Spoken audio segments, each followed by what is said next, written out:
Question کیا گیا کہ ایک جگہ لڑکی کی ایسی جگہ شادی ہو گئی کہ جن گھر والوں کو مسائل وغیرہ بالکل معلوم نہیں ہے، وہ واشنگ مشین میں گندے کپڑے ایک ساتھ دھو دیتے ہیں اور پھر ان کپڑوں کو رسی پہ بھی ڈال دیتے ہیں۔ وہ لڑکی سمجھاتی ہے تو وہ مانتے نہیں ہیں، اب کیا کیا جائے؟ اور پھر انہوں نے ایک اور بات کہی، وہ میں اس کا جواب دیتا ہوں۔ پہلے میں دیکھنے والوں کو عرض کر دیتا ہوں کہ یاد رکھیں کہ جتنے بھی ایسے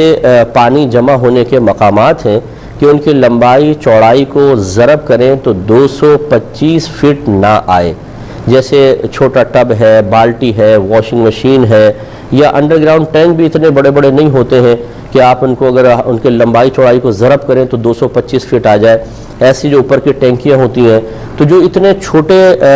اتنے کم پانی کو لیے ہوئے چیزیں ہوتی ہیں انہیں اسے کہتے ہیں چھوٹا حوض، یا اس پانی کو قلیل پانی کہتے ہیں۔ اور شرعی لحاظ سے اس کا حکم یہ ہوتا ہے کہ ان میں اگر ایک قطرہ بھی نجاست گر جائے، چاہے اس کا رنگ وغیرہ ظاہر ہو نہ ہو، کل ناپاک ہو جاتا ہے۔ یہ سب اچھی طریقے سے مسئلہ جان لیں کہ اتنا ایسا کوئی برتن، ایسا کوئی ٹینک، ایسا کوئی حوض جس کی لمبائی چوڑائی کو ضرب کریں تو 225 فٹ سے کم جواب آئے، وہ سب چھوٹے حوض کہلاتے ہیں۔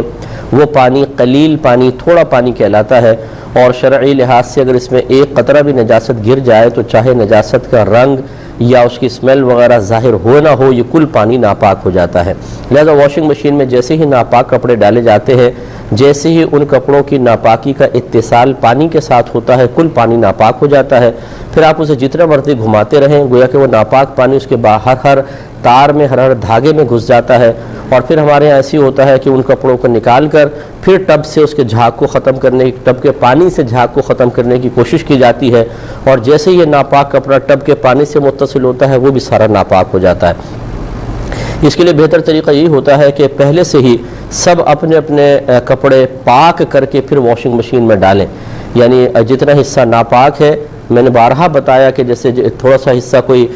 ناپاک ہوتا ہے، جیسے مثال کے طور پہ یہ اس کا اتنا حصہ ناپاک ہے، اس کو نل کا کھول دیں مناسب دھار میں کہ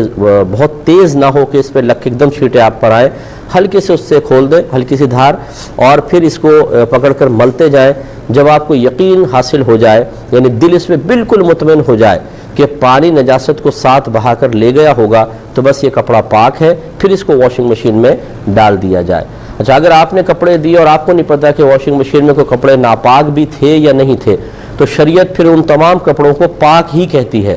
جب تک کہ آپ اپنی آنکھوں سے کچھ ناپاکی کو نہ دیکھ لیں۔ آپ صرف گمان پر یہ نہیں کہہ سکتے کہ یہ ہو سکتا ہے گھر والوں نے کوئی کپڑے ایسے دھو دیے ہوں جو ناپاک ہوں، تو وہ پاک ہی ہیں،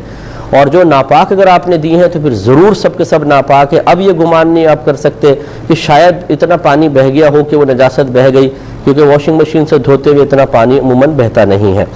ہاں، یہ بھی میں نے آپ کو بتایا تھا کہ اگر بالفرض کپڑے دھل گئے پاک اور ناپاک ایک ساتھ، اب آپ کو پتہ ہے سارے کپڑے ناپاک ہیں، تو ان کو ایک دفعہ بالٹی سسٹم سے پاک کر لیں۔ اس کا طریقہ یہ ہے کہ آپ ان میں سے 2-3 کپڑے لے کر، جیسے 1-2 جوڑے لے کر بالٹی میں ڈال لیں، نل کا کھول دیں۔ جب یہ اوپر پورا بھر جائے تو ہلکے سے ہاتھ سے کپڑے کو پانی کی سطح سے نیچے رکھیں، اوپر نہیں ہونا چاہیے، کوئی کپڑا پانی کے اندر ہو اور اب یہ جب بھر گیا تھوڑا سا اس کو بہنے دیں، اور اس کی کوئی مقدار نہیں ہے کہ 1 ہاتھ یا 2 ہاتھ، بس تھوڑا سا بہنے دیں، یہ تمام کپڑے پاک ہو جائیں گے۔ تو اپنی گھر کی ماسیوں کو یہ طریقہ بتا دیجئے کہ تمام کپڑے واش کرنے کے بعد ایک دفعہ بالٹی سسٹم سے اس طرح نکال لیں، جیسے اب یہ پانی بہا نا تو یہ کپڑے پاک، اس کو نکال لیں، اب جتنا بالٹی میں بچا وہ بھی پاک ہے، اسی میں دوسرے کپڑے ڈالیں، پھر اس کو بھریں، تھوڑا سا بہائیں، یہ پاک ہوگا۔ اسی طریقے سے سارے کپڑوں کو ایک دفعہ نکال لیا کریں تو وسوسہ نہیں آئے گا۔ اچھی طرح یاد رکھیں، اب بالفرض اگر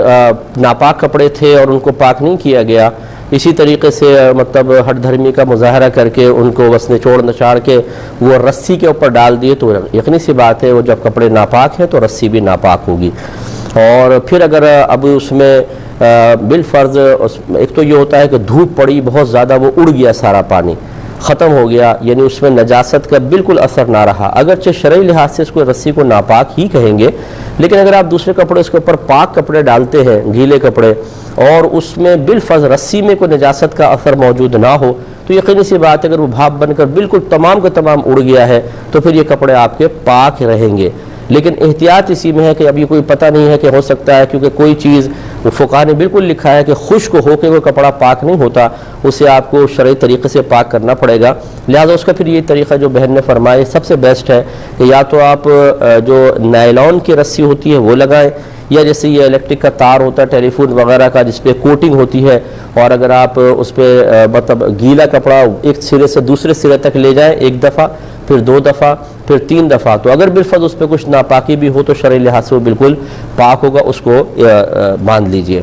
اب رہی ہٹ دھرمی کے جی ہم مسئلہ نہیں مانتے، اب تو یہ مطلب یہ کہ اس میں کوئی مجھے تعجب نہیں ہوتا، کیونکہ عرصہ دراز ہو گیا ہے کہ ہمارے مسلمان بھائی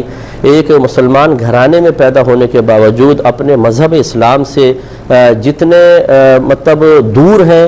اور معذاللہ ثم معذاللہ ایک بہت بڑی تعداد ایسی ہے جو خود مذہب اسلام کی تعلیمات کو ناپسند کرتی ہے،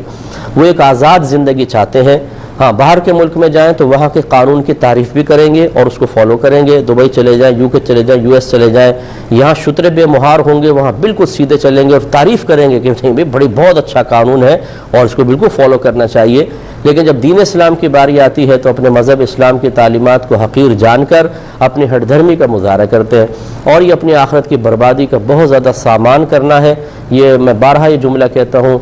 حضرت علی کرم اللہ وجہہ الکریم کا قول بھی عرض کر دیتا ہوں، اور وہی اس کا خلاصہ بھی میری بات کا یہ ہوتا ہے، آپ نے فرمایا دنیا کے سارے لوگ سو رہے ہیں، یہ جاگیں گے اس وقت جب ان کو موت آئے گی، تو مرنے کے بعد تو پتہ چل جائے گا کہ تعلیم شرع کا مذاق اڑانا، اپنے نفس کی خواہش پر عمل پیرا ہونے کے لیے ان سے بیزاریت کا اظہار کرنا تاکہ نفس کو پابندی ہی برداشت نہ کرنی پڑے، یہ آپ کے لیے کوئی نافع نہیں ہے، یہ آخرت میں بہت شدید وبال رکھتا ہے۔ بہن کو چاہیے کہ ان کو سمجھانے کی کوشش کریں، نہ مانے تو بحث نہ کریں، اپنے عمل کو اچھا کریں۔